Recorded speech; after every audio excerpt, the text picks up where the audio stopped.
Gaitán es un sociólogo guayaquileño que ha analizado varias problemáticas de la vida urbana, de los entornos sociourbanos en la ciudad de Guayaquil. Es también miembro de la Casa de la Cultura Ecuatoriana y por supuesto ha publicado varios libros, varios artículos sobre algunos problemas sociales, económicos que rodean a la ciudad de Guayaquil. Yo me he encontrado, Gaitán, con una entrevista que te hacen en el año 2022, en la que te refieres un poco a la percepción de la violencia, cómo la gente percibe la violencia en la ciudad de Guayaquil y el papel que puede desempeñar el miedo, ¿no? En esa percepción. ¿Cómo ves ahora en el año 2024 la situación del clima emocional de los residentes en la ciudad de Guayaquil y de su percepción de la seguridad, por ejemplo? A ver, yo creo que allí hay que diferenciar dos situaciones. La una, lo que la percepción de inseguridad y la otra, el problema del miedo. ¿Ya? Muy bien. Son dos cosas diferentes. Obviamente se complementan, pero que hay necesidad de diferenciarlas, ¿no? ¿Qué es lo que ha sucedido, no? O sea, Guayaquil históricamente, ¿no? Dentro del contexto nacional, Guayaquil ha sido un puerto. O sea, yo creo que eso es importantísimo recalcar. Un puerto donde se ha concentrado todas las migraciones internas del país. ¿Ya? O sea, aquí en Guayaquil, Es una ciudad hecha de migrantes, de digamos. migrantes, la mayor parte del propio país. ¿Ya? Y de un migrante que tiene una característica, ¿no? Particularmente entre primera y segunda generación, que todavía siguen añorando el terruño dejado, ¿ya? Pero que después ya se guayaquileñizan, ¿me entiendes, no? Entonces, parte de esa guayaquilenización es esta asumir el etos de la violencia, de la inseguridad. Ahora, ¿cuál es el problema, no? Que hay coyunturas diferentes, ¿no? Por ejemplo, revisando la prensa local, particularmente el Telégrafo y el Universo, tú encontrabas, ¿no? Por ejemplo, las homilías que hacían los obispos. Y por ejemplo, hay circunstancias en las que aquí hubieron problemas gravísimos. Por ejemplo, fíjate, 15 de noviembre de 1922. Mira otro, fíjate, vinculados a problemas políticos, pero también con crisis. Ya se desmoronaba todo el modelo productor cacautero. ¿Ya? O el 15 de noviembre, el 28 de mayo de 1944. Del 44. Pero ¿qué plan? Pero, me permite un ratito, Claro. ¿no? El 2 y el 3 de junio de 1959. Fíjate, se supone que era una época de auge, pero no, ya hubo un cambio que expulsó gente de los campos. ¿Por qué? Porque se cambió la variedad del banano. Del Gros Michel se pasó al Cavendish. Entonces, por ejemplo, allí, y eso arrasó, por ejemplo, con provincias como la de Esmeraldas. Y tú vas a ver todo el barrio que conocemos aquí por el barrio de Los Negritos, allá por el Cristo del Consuelo. Entonces, tú puedes ir viendo, ¿no? Las olas Migratorias que han venido nacionales, ¿no? Cronológicamente, ¿no?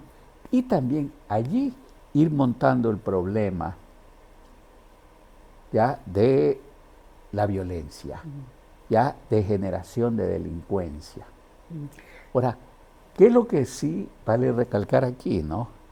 Es que en esta época todo lo que se ha producido a partir del 2019, tú vas a tener la conjunción de una policrisis.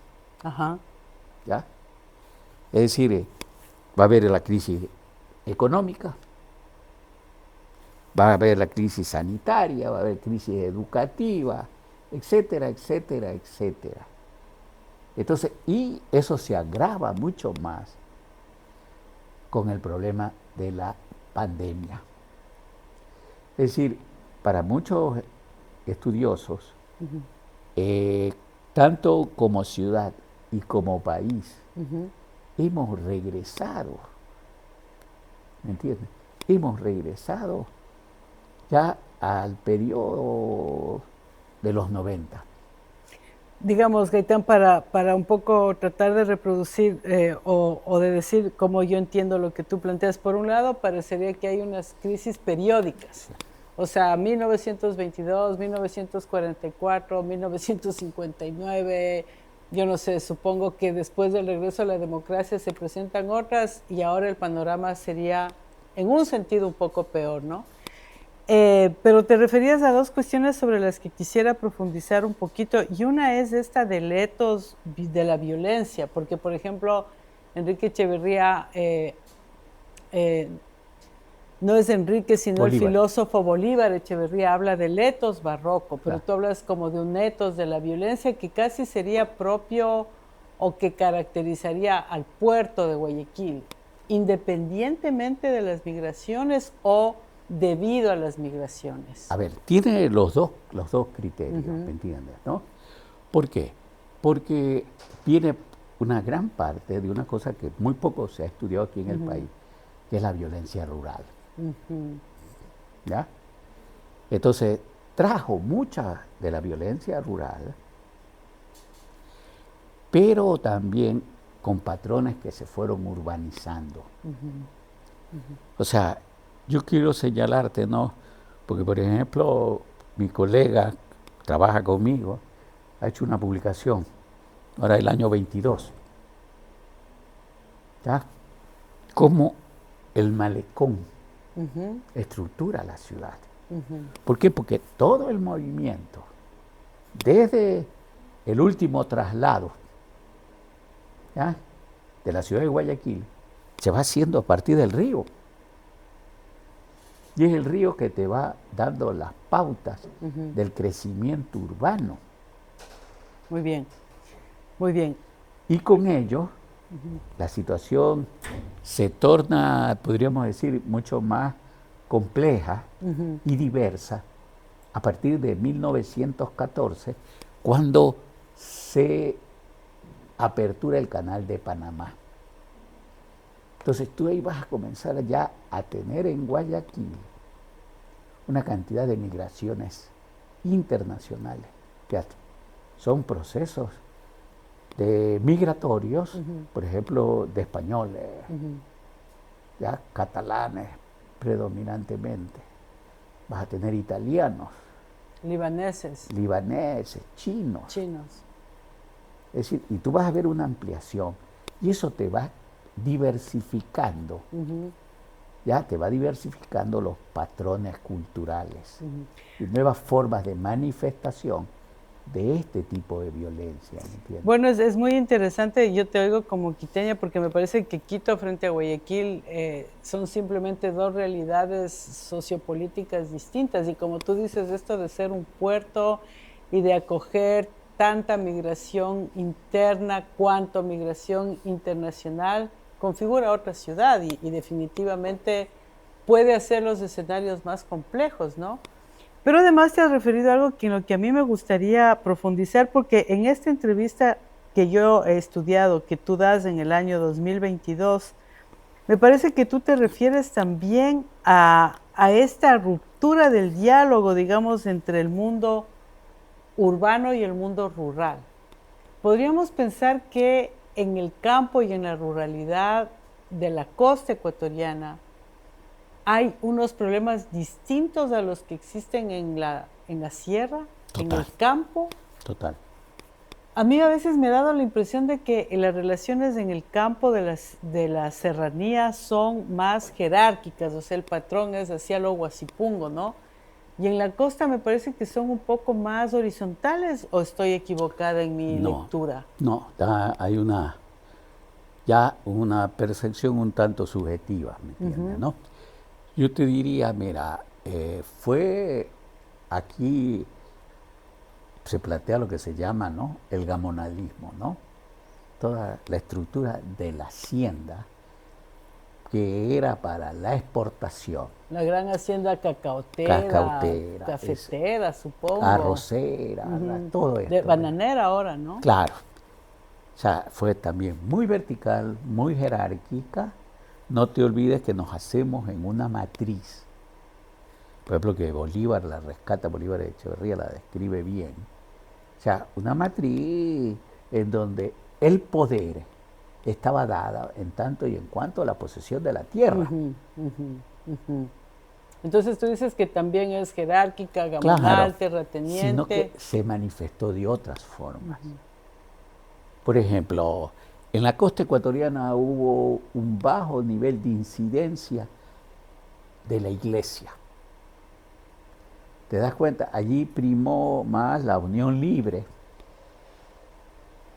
que el matrimonio.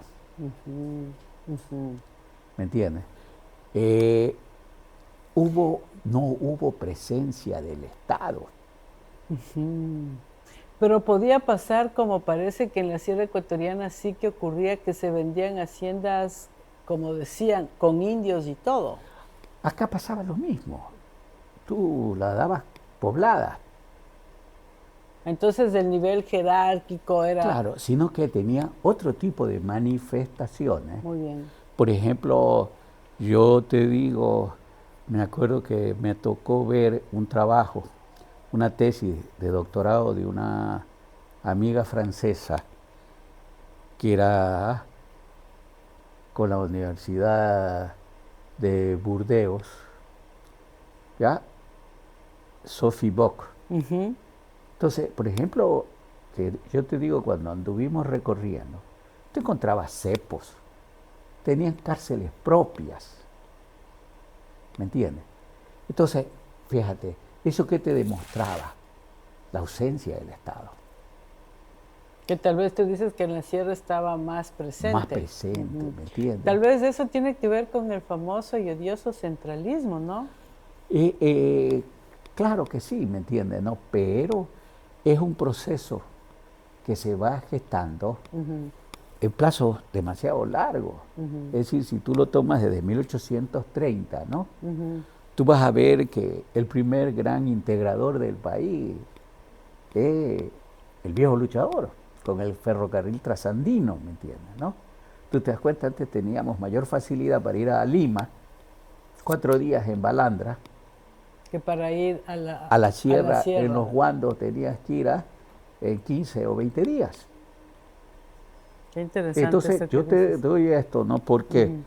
Porque hubo un problema muy grave que fue la ausencia del Estado.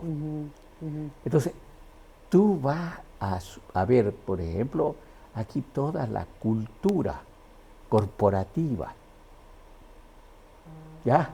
Por ejemplo, tú ahí ves el hecho de que sea en el único lugar en toda América Latina que en el siglo XXI todavía existe la Junta de Beneficencia. Vamos a hablar un poquito de eso, pero Gaitán, me gustaría hacerte una pregunta más respecto de esta relación entre la ruralidad y la ciudad. Tengo la sensación, y también porque soy estudiosa de la literatura, digamos, de que en obras como Los Angurimas, por ejemplo, ¿no? se retrata esta violencia del agro costeño. Y tengo la sensación de que la gente del agro costeño podía, por ejemplo, estar más armada, con armas de fuego, con machetes, versus el campesinado de la sierra, que tal vez es un campesinado más dócil, más sumiso. Y como que en la sierra ecuatoriana no ha habido los problemas de violencia que ha habido en la costa ecuatoriana. Ahora, no. Digamos, tiene en parte, es válido lo que señalas, ¿no? Pero no te olvides que quienes fueron los pobladores de la ruralidad costeña son gente que provino de la sierra. ¿Ya? Es decir, todos los grandes procesos migratorios que se dieron particularmente con el segundo boom cacotero, ¿ya? Que más o menos tú lo puedes periodizar por ahí, ¿ya? Por la época del general Veintimilla, ¿ya? Hasta el año 1920, ¿ya? Es decir, se va a hacer con sujetos que provenían de asentamientos. Entonces yo te cito ya la costa de Luisa Martínez, claro, ¿entiendes, no? Claro.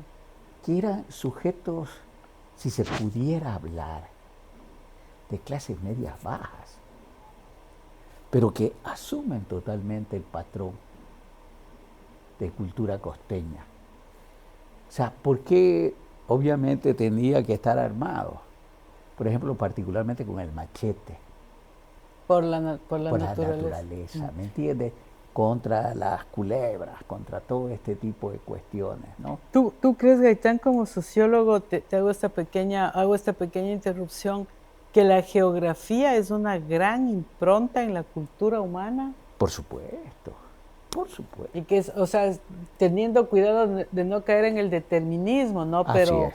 tú dirías que sí, es una gran impronta. Claro, es decir, hay una gran diferencia en términos de caracteriales, de pensamiento y todo, ya del sujeto andino con el sujeto costeño. ¿Ya? Por ejemplo, yo solamente te pongo un caso, ¿no? Muy significativo. Tú miras a nivel de una misma etnia, ¿ya? Los afrodescendientes esmeraldeños Y en el Chota. Mira la diferencia.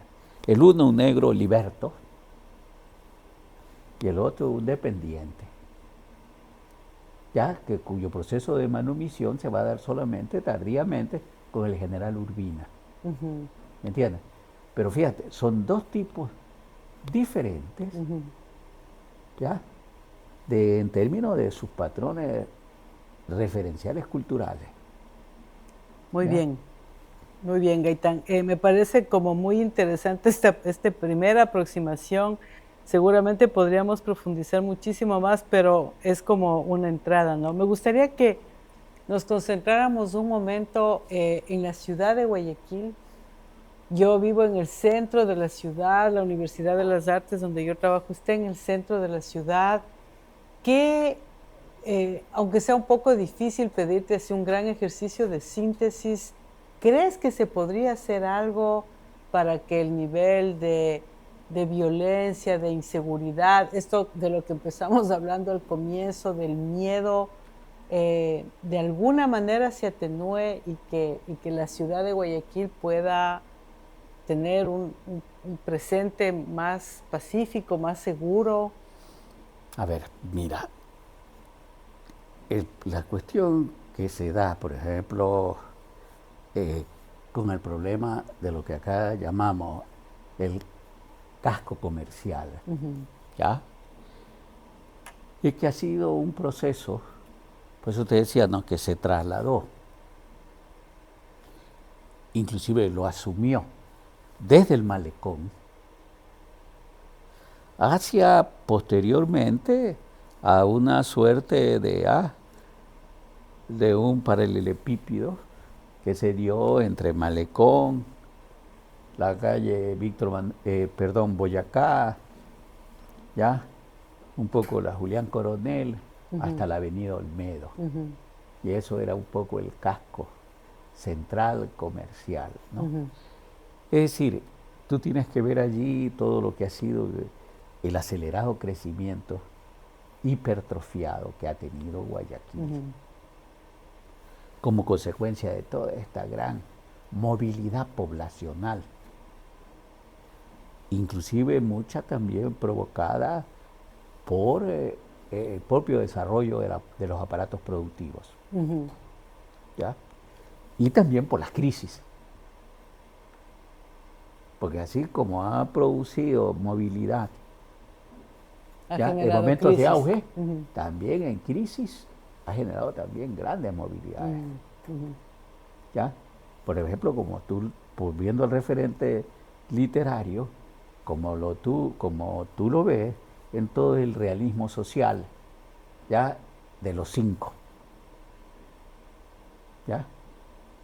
O lo ves muy bien expresado en el trabajo de Gallegos Lara. Digamos, la gran literatura de los años 30, ¿no? Exacto. Ya. Te dibuja, ¿no? Ahora, ¿qué es lo que sucedió? Que en los años 50, 60, 70, se va a dar un proceso de renovación urbana muy marcado. Áreas que antiguamente habían sido las áreas de residencia de los gran cacaos, cuando comienza a abrirse Urdesa, ya de todas estas nuevas. Este es un proceso de los años 70, más o No, de los menos. años 50. De los años 50. Ya a fines de los 50. Porque hablamos de digamos, de esta gran modernización del petróleo, ¿no? Pero tú dices antes, hay un gran desarrollo en Guayaquil, años 50, Urdesa, etcétera. Claro, porque fíjate, el boom anterior, que era el de cacao, ya no, porque por ejemplo, la gran urbanización fue el Centenario, pero fue una cuestión tardía, porque realmente comienza a poblarse en los años 30, ¿ya? Mientras que acá tú vas a encontrar, ¿no?, una ciudad que va a ir creciendo con el afloramiento de una nueva forma constructiva que era una promoción inmobiliaria, ¿ya? Que al mismo tiempo que te daba la tierra con infraestructura, te construía la vivienda. Entonces dices que este es un fenómeno, digamos, de los años 50. Sí, comienza en la segunda mitad de los 50 y va a 60, 70, ¿me entiendes? Entonces, fíjate, ahí se comienza a producir la primera gran movilidad interna de gente desde del centro de Guayaquil hacia toda esta zona. Pero digamos que en el ambiente urbano, tú dirías que, no sé, en los años 70, 80, todavía los índices de, no sé, de criminalidad, de robos, de asaltos, eran más manejables, la gente vivía más segura. Mira, yo creo que el problema de seguridad es relativo. Va a depender de qué te ha pasado, de qué te ha producido, de qué te ha sucedido a ti en lo personal, como en tu entorno, ¿me entiendes? ¿No? Eso te va a condicionar mucho. Pero tú vas a tener una cantidad de manifestaciones, ¿ya? Como van a ser, o sea, arranchadores, ¿ya? Tú vas a tener una gama de todo ese tipo que es típico de delincuencia urbana, del crecimiento, ¿no? Es decir, hablan los expertos y dicen, es el fondo básico de violencia que tiene todo tipo de sociedad. ¿Ya? Ya, ni siquiera los conventos son pacíficos, ¿me entiendes? Porque a veces hay enfrentamientos. Claro, yo he visto que hay campañas políticas para que una monja salga electa o la otra. Entonces, tú acá en la ciudad peor, con Pero tú dirías la diversidad. Que ese fondo ha sido rebasado. Claro, en este rato totalmente. ¿Por qué? Porque están apareciendo nuevas formas.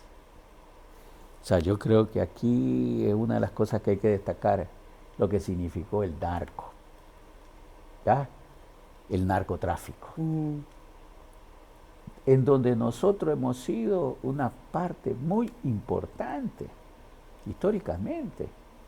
¿Por qué? Porque éramos el camino para que pueda pasar ya sea la hoja de coca o la pasta base, que venía ya sea de Bolivia o del Perú. O sea que estamos en una ubicación un poco complicada, digamos. Total, pero por ejemplo, fíjate, en los años 60, si tú revisas un poco la prensa, tú vas a ver todos los grandes traficantes en Loja. Bueno, para eso nos sirve la historia, tal vez para que analicemos y entendamos, ¿no? Y tal vez veamos con menos escándalo y con más criterio los Claro, fenómenos, ¿no? claro. Gaitán, a mí me gusta a veces en estas entrevistas también hacer aterrizar en lo más personal, digamos. ¿Tú en qué parte de Guayaquil viviste tu infancia y juventud? En el centro. Ujú. ¿Y cómo recuerdas ese centro de la ciudad versus ahora? Es decir, pucha, que era un centro de mucho movimiento,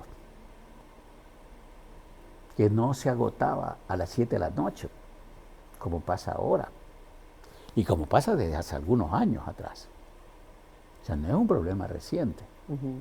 Digamos, la gente salía, bailaba, Sí, no, farreaba, comía. o nosotros los muchachos estábamos en la esquina conversando, chachareando, ¿me entiendes? ¿No? Y digamos, no había problema. Había manifestaciones delictuales, eso es innegable, ¿ya? Pero no en el nivel Ujú, que se ha generado en la actualidad. ujú. Es decir, ahí por eso que te quería destacar, ¿no? Es decir, tú tienes una hidra con una cantidad de brazos. Es decir, y esa hidra está articulada por el narcotráfico, Ujú. que es una cosa que se viene desarrollando Desde hace décadas, tal de vez, hace ¿no? décadas, particularmente, yo lo pongo cronológicamente a partir de fines de los 70. Ajá. Es bastante tiempo, ¿no? Claro, 50 años. claro, pero que comienza a tomar impulso, a consolidar. Por ejemplo, yo te citaba el caso, que a mí me sorprendió una vez que estaba trabajando sobre este tema, y me acuerdo, tuve la oportunidad me invitó a cenar el Chato Castillo, el exalcalde El exalcalde de de Loja. Loja. Ujú. Y él me contaba cómo había sido, son más o menos, estamos contemporáneos, con los famosos Reyes Cueva, ¿ya? Que eran personajes de la ciudad de Cuenca, vinculados con ¿No? Personajes de Loja, perdón, vinculados con el narco. o sea que tú dirías que es un problema, digamos, que ha ido moviéndose del lugar. Totalmente. Ujú. Y creando, ¿no? Fortuna impresionante, ¿me entiendes? Entonces, ¿qué pasaba? Que esto te ha ido articulando Ujú. y obviamente te ha ido asumiendo el resto de las otras manifestaciones delictuales, pero que son muy rentables. Por ejemplo, yo te digo, en el Instituto de Criminología de la Universidad de Guayaquil, yo, en la época del doctor Jorge Zavala Vaquerizo, ahí se trabajó, por ejemplo, ¿no? Por ejemplo, viendo cuántos producía, por ejemplo, el robo de carros, el coyotaje, Versus, claro, en comparando con problemas drogas. Pero digamos, como decía mi abuelita, eran negocios bajos pero socorridos, pues. Entonces tú tenías, por ejemplo, me acuerdo tanto en robo de carros, que dolarizándola a ajá, la época, porque esto fue antes de la dolarización, llegaba más o menos a unos 200 millones de dólares. y versus lo que llegaba el negocio de la droga. Pucha, oye, por ejemplo, hay temas que no hemos tocado todavía aquí en este país, como es todo el proceso del blanqueo, ¿ya? Que es una forma, fíjate que recién comienza a manifestarse ahora, ves que están implicando a dos bancos, ya con las mafias albanesas y todo, recién. Y entonces, ¿qué sucede? Que comparando con eso, ¿me entiendes? ¿No? Tú decías, yo me acuerdo de conferencias que daban grandes representantes de los Chicago Boys. De los Chicago Boys, los Sí, economistas. claro. Puta, ellos te hablaban Yo me acuerdo, uno de los primeros que escuché, muy bueno el tipo en este sentido, dándote cifras y todo, fue a Carlos Julio Emanuel. Fíjate, te estoy hablando allá por los años 80. Te hablaban de que había posiblemente un blanqueo que yo lo calculaban en 800 millones de dólares. Es decir, Gaitán, que esta deriva parece que hubiera sido inevitable. Totalmente. Un problema Global. de la integración, primero regional. Porque tú no lo puedes separar ya de nuestra regionalidad. O sea, la relación con Colombia. Y en tal sentido parecería que es poco lo que puede hacerse. Mira, yo creo que es mucho. El problema es la irresponsabilidad de los gobiernos. De todos los gobiernos. Yo no creo que solamente tú le puedes imputar al correísmo, por decirte un dato, ¿no? Sino que viene desde antes, de muchas, ya te digo, le pongo desde los 70, en que yo lo he comenzado a ver. Entonces, ¿qué ha pasado? Que como país, como Estado, particularmente como Estado, no nos hemos fortalecido para asumir todo este tipo de problemáticas que se venían, ¿me entiendes? Ya se la avisoraban, hay gente que lo ha demostrado, que lo ha planteado, por ejemplo, la academia lo ha planteado. Yo te digo, por ejemplo, mira tú toda la producción que al respecto ha habido, por ejemplo, con respecto al problema de Colombia, por parte del ILDIS, por parte de Flaxo. Es decir, para darte dos instituciones emblemáticas que se han ocupado en el desarrollo de esto, ¿me entiendes? O sea, tú dirías que no ha faltado por diagnóstico, sino por gestión política. Por gestión política y por nuestra gran inestabilidad institucional. Entonces, hay corrupción allí, no importa, creamos otra instancia. ¿Me entiendes, no? Y cada vez las ibas desechando. O sea, y ha habido una inestabilidad hasta el día de hoy. Gaitán, te oigo y digamos es inevitable sentir cierta desazón y como digo, seguramente serían son muchos problemas complejos en los que no podremos profundizar completamente, pero hablábamos fuera de micrófono, hablábamos un poquito acerca de ciertas figuras de la intelectualidad, de la poesía, hablábamos de esta llamada generación decapitada. Fíjate, estamos en 2024, me contabas de una publicación en la que participaste analizando lo que pasó en 1922 en Guayaquil. ¿Cómo, como sociólogo, como estudioso de la historia, de 100 años a esta parte, digamos, si volteamos los ojos de 2024 a 1924, ¿estamos en muchos sentidos mejor? ¿En otros sentidos peor? Ya, mira, yo no creo, ¿no?, que tú puedas hablar que todo está mal, no. O sea, obviamente, como país, como sociedad, hemos avanzado mucho. ¿Ya? Hemos avanzado mucho. Ahora, ¿qué es lo que ha pasado? ¿No? Que los cambios que inevitablemente se producen en ciertas circunstancias no han sido lo que debimos haber previsto, ¿me entiendes? ¿No? Y aquí hay una falla como Estado que ha impactado también a la sociedad y ha impactado también a la economía. Entonces, ¿qué ha pasado, no? Que, por ejemplo, para coger el caso que estamos tocando,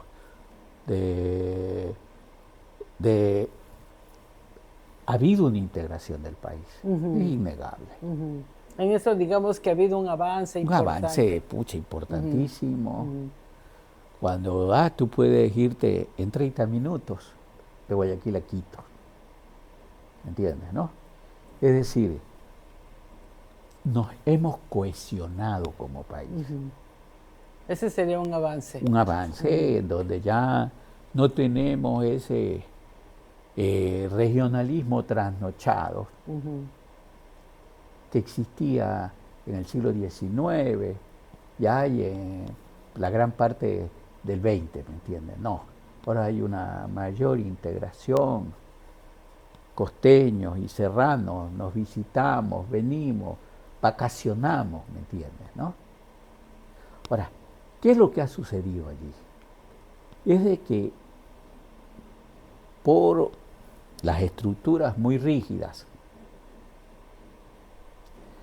es decir, no hemos logrado superar los niveles de pobreza y miseria.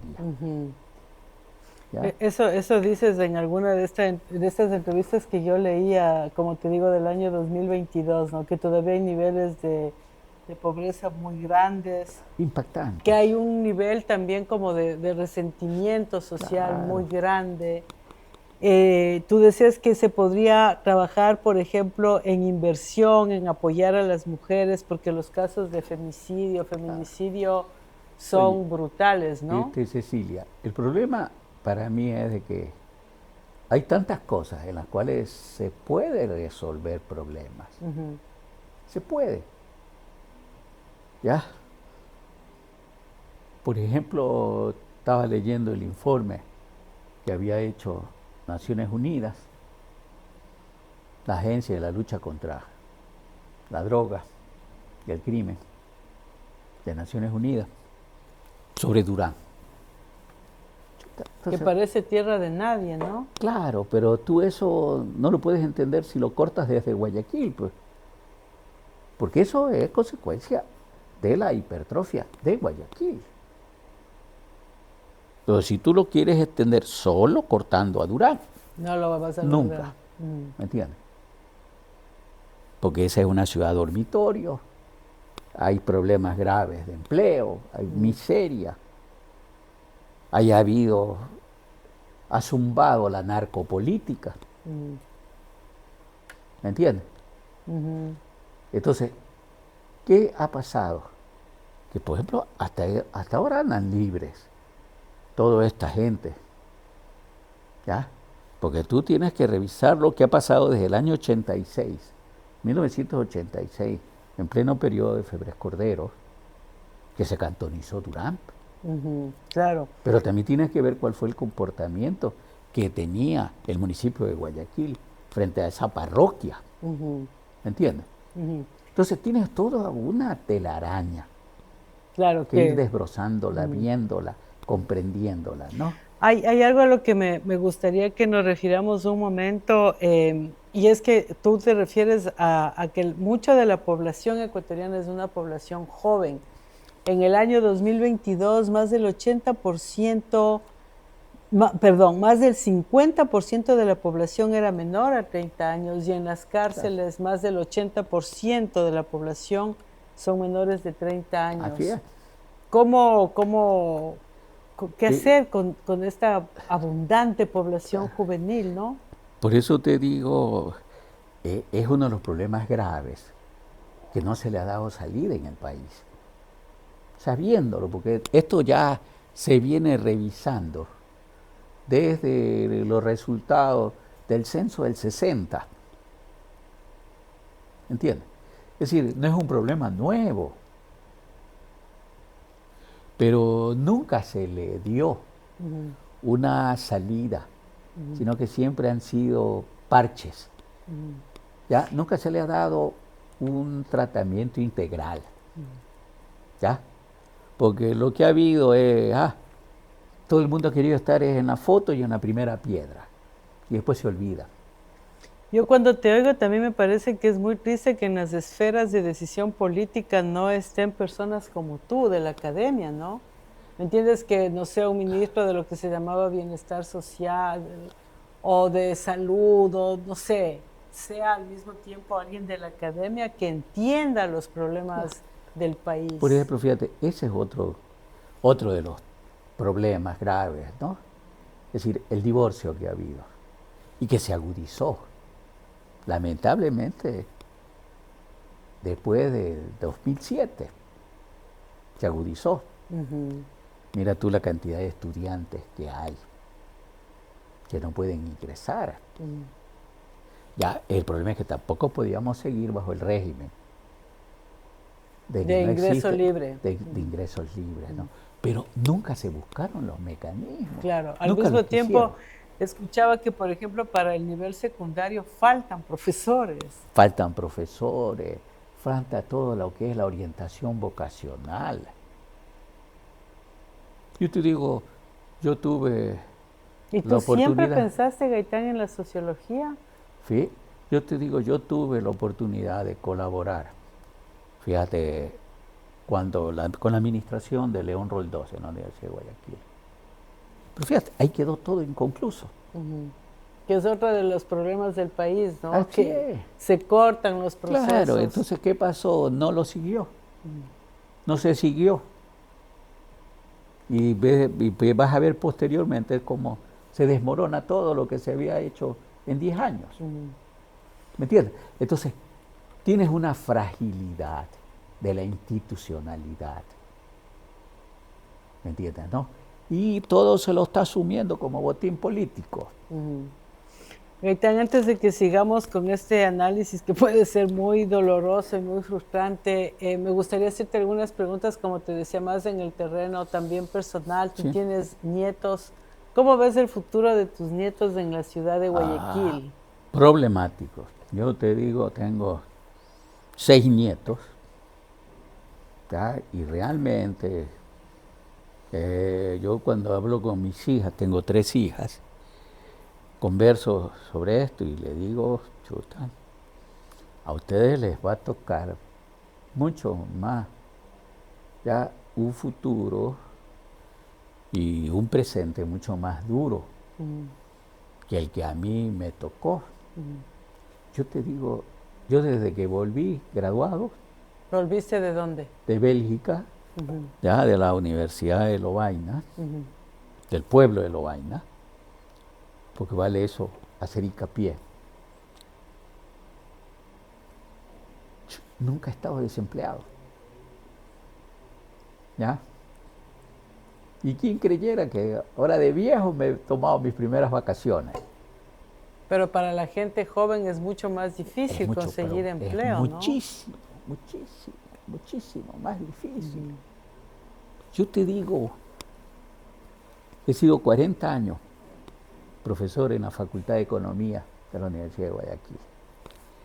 Y te digo, realmente, he tenido oportunidad, mis exalumnos con maestría, ya algunos con doctorados y todo, gente que habla 2, 3 lenguas. Y no puede conseguir un trabajo en su campo. Trabajo a su nivel.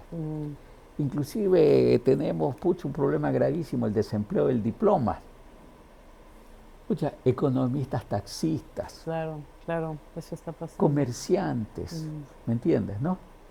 Entonces, avisoro ya que el futuro va a ser muy complicado. ¿Por qué? Porque no se están tomando las medidas del caso. Y más, siento que cada vez se profundiza más el deterioro de la academia.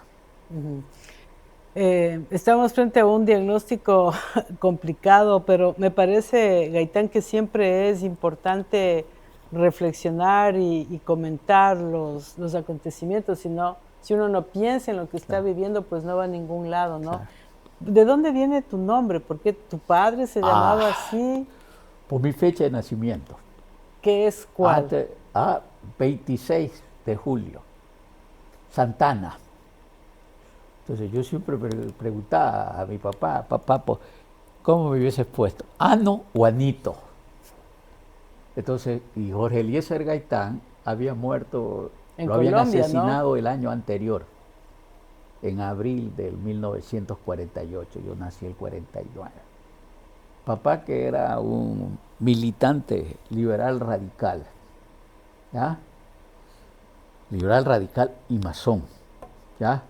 Entonces me puso Gaitán. En honor a ese Claro, personaje entonces, colombiano. porque yo le decía, papá, porque antes, como tú debes acordarte, se ponía con el santoral, ¿ya? Y mi madre, que era muy curuchupa, ¿ya? Entonces, no, pues, ya, entonces mi papá me decía, no, nosotros no queríamos, nunca pensamos en joderte con un nombre muy manabita, ¿no? Porque mis padres eran de Manavitas. origen manabita, ¿no?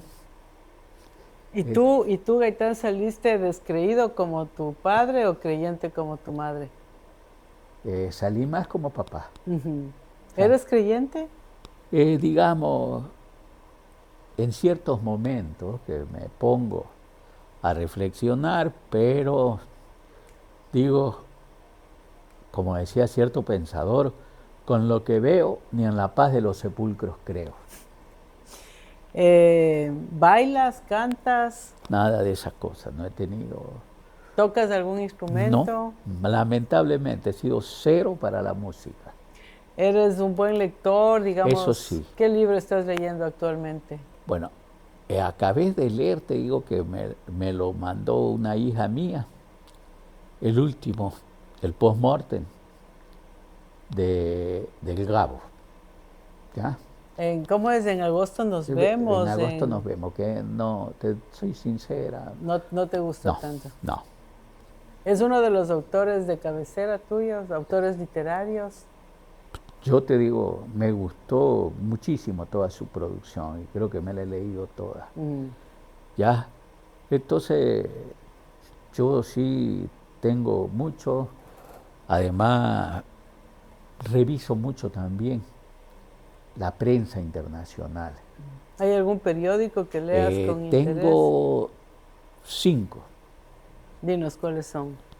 El País de España, Le Monde, francés, The Guardian, inglés, y me gustan mucho los dos norteamericanos, el New York Times. ¿Ya? Y la otra que soy fanático es de la revista New Yorker. ¿Ya? Entonces, a varias de ellas estoy suscrito, ¿no? Y a las otras lo veo a través ya de las redes. ¿Ya? ¿Hay algún personaje de la actualidad que tú admiras? Mira, yo creo que hay un grupo de gente muy valiosa, ¿ya? Y que obviamente tienen una cantidad de aportes, ¿no? Es decir, yo respeto mucho, inclusive hasta las broncas que se producen en las tendencias políticas, ¿me entiendes, no? Veo de una manera muy respetable a un Boric, Ajá. pero también respeto el planteamiento ya de un Lula o de un Petro. Pero, por ejemplo, en total discrepancia con lo que está sucediendo en Venezuela, ¿me entiendes? ¿No? Te entiendo Es decir, perfecto. yo creo que los juegos tienen que ser limpios. Así es. Si no hubieras sido sociólogo, ¿qué te habría gustado ser? Bueno, yo estaba estudiando abogacía. Yo estudié en la Católica aquí en Guayaquil, aprobé hasta mi 5º semestre. Entonces, después de mi 5º semestre me fui a estudiar a Bélgica. Si te dieran un lugar si te dieran a escoger un lugar donde vivir, ¿dónde elegirías vivir? En Guayaquil. En Guayaquil. ¿Alguna ciudad del Ecuador que te guste? Me gusta mucho Cuenca. ¿Un nombre de hombre que te guste? Sebastián. ¿Un nombre de mujer? Vicenta. ¿Alguna virtud que admires especialmente? Digamos, mira, yo creo que mientras tú seas auténtico, seas real, realista, ya te manejas en términos éticos, tú eres una persona a la que hay que admirar, ¿no? Y creo que eso es lo que está totalmente ausente en La autenticidad. en el escenario, en el escenario ecuatoriano, ¿no? O sea, y tú ves que cada vez se ha ido desacreditando más. Entonces, más, yo te digo, por ejemplo, ahorita estoy revisando, ¿no?, unos autores europeos sobre todo este problema, ¿no?, de, bueno, ¿cuál es la verdad? Con todo el problema de las posverdades. Claro. O Y es que existe la verdad, Gaitán. eso es la gran incógnita, ¿me entiendes? ¿Y tú ¿no? crees que existe? A veces no. Por ejemplo, yo cuando veo lo que le ha hecho el New York Times, que le ha cogido a este canalla de Trump 35,000 mentiras, se las han contabilizado. Y entonces, y cuando tú dices, bueno, ¿y qué hacemos entonces con todo de los fake news? Con las redes. Claro, cada vez va a ser más imposible saber dónde está la verdad, ¿no? Claro. Entonces tú dices, bueno, tengo que convertirme en un objetivista. Es decir, entonces, ¿dónde me va a quedar el pensamiento? ¿Dónde voy a poder yo reflexionar frente a esta ambigüedad? Y a esta, obviamente, que hay cosas que son relativas, ¿me entiendes? ¿No? Pero, es decir, hasta dónde hay los cambios, hasta dónde hay elementos que pueden ser asumidos por el concreto de pensamiento. Bueno, creo que este diálogo nos ha mostrado, Gaitán, y te agradezco muchísimo por haber estado presente aquí. Este diálogo nos ha demostrado que el pensamiento es importante y la reflexión lo será, ¿no? Claro. Decías que no estás tan seguro de ser creyente, pero voy a hacerte una pregunta que suelo hacerles a mis invitados. Sí. Si existiera Dios, vamos a suponer que sí existe, y tú llegas ante Él, tú mueres y llegas ante Él, ¿qué te gustaría que te dijera? A ver, mira, yo creo que el problema es que en mi pensamiento No existe. no existe. Ok. Es decir, revisando todas las redes ya de la evolución humana, y cuando he tenido oportunidad de ver ya 2 cadáveres, sacarlos, ¿no? Puta, digo, no, volverás a la mamapacha, a la Pachamama, volverás a la Pachamama, pero de allí a que me hagas ese salto dialéctico, No, tampoco. no creo. Ok. Es un poco el problema, te digo, ¿no? Bueno, Gaitán, muchas gracias por esta conversación. Cambió la forma de hacer negocios. Cambió la forma de aprender.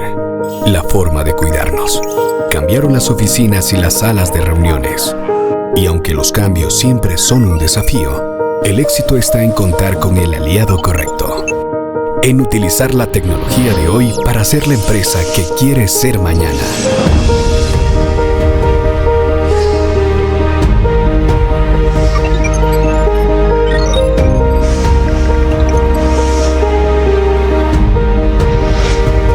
El momento es ahora. Telconet Latam.